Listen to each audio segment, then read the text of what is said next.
Assalamualaikum warahmatullahi wabarakatuh. Pada video kali ini, kita akan membahas tentang perumusan dan pengesahan Undang-Undang Dasar Negara Republik Indonesia tahun 1945. Undang-Undang Dasar 1945 itu dijadikan konstitusi oleh bangsa Indonesia. Ada beberapa istilah konstitusi di berbagai negara. Yang pertama, di Inggris, dikenal dengan istilah Constitution. Di Belanda dikenal dengan istilah konstitusi. Di Jerman dikenal dengan istilah Verfassung. Dalam bahasa Latin dikenal dengan Constituere. Konstitusi artinya adalah hukum dasar yang menjadi pegangan dalam penyelenggaraan suatu negara.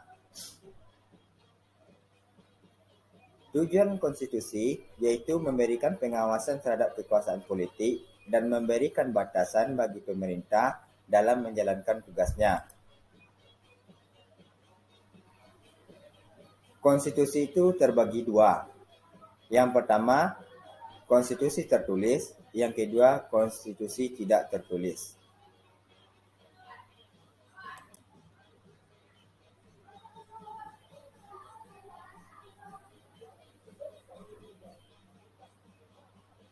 Secara umum, rancangan Undang-Undang Dasar dibahas dalam sidang BPUPKI kedua tanggal 10 sampai 16 Juli 1945.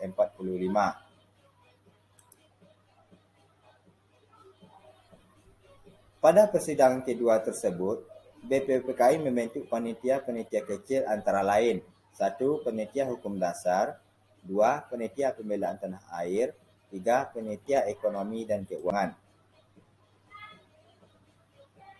Kemudian panitia hukum dasar tersebut membentuk panitia kecil lagi yang disebut panitia perancang undang-undang.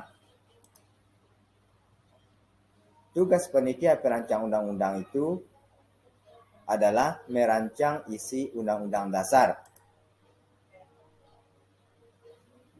Anggota panitia perancang undang-undang: 1. Supamung sebagai ketua, 2. KRMT Wongsonegoro sebagai anggota, 3. Raden Ahmad Subardjo sebagai anggota, 4. Alexander Andreas Maramis sebagai anggota, 5. Raden Panji Singgi sebagai anggota, 6. Haji Agus Salim sebagai anggota, 7. Sukiman Wirjo Sanjoyo sebagai anggota.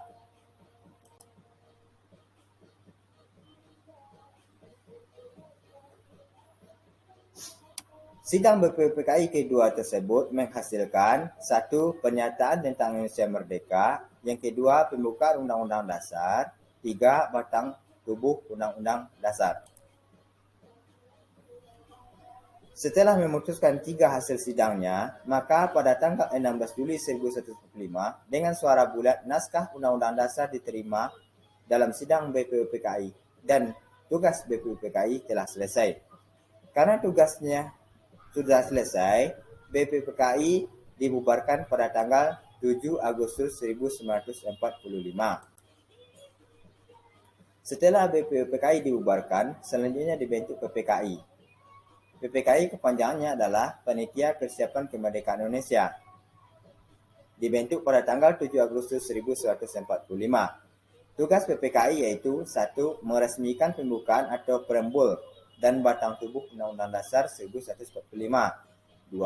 Mempersiapkan pemindahan kekuasaan dari pihak Jepang kepada bangsa Indonesia, serta mempersiapkan segala sesuatu yang berhubungan dengan ketatanegaraan Indonesia. Anggota PPKI berjumlah 21 orang dengan ketuanya Insinyur Soekarno. Kemudian pada tanggal 18 Agustus 1945, PPKI menggelar sidang pertamanya. Salah satu agendanya yaitu menetapkan dan mengesahkan rancangan Undang-Undang Dasar. Hasil sidang pertama PPKI: 1. Menetapkan dan mengesahkan Undang-Undang Dasar 1945. 2. Memilih dan mengangkat Insinyur Soekarno sebagai Presiden dan Dr. Andes Muhammad Hatta sebagai Wakil Presiden. 3. Membentuk Komite Nasional Indonesia Pusat atau KNIP yang berfungsi membantu Presiden dan Wakil Presiden sebelum lembaga-lembaga negara yang diharapkan Undang-Undang Dasar 1945 terbentuk secara resmi. Sekian sedikit pemaparan tentang proses perumusan dan pengesahan Undang-Undang Dasar 1945. Semoga bermanfaat bagi kita semua. Assalamualaikum warahmatullahi wabarakatuh.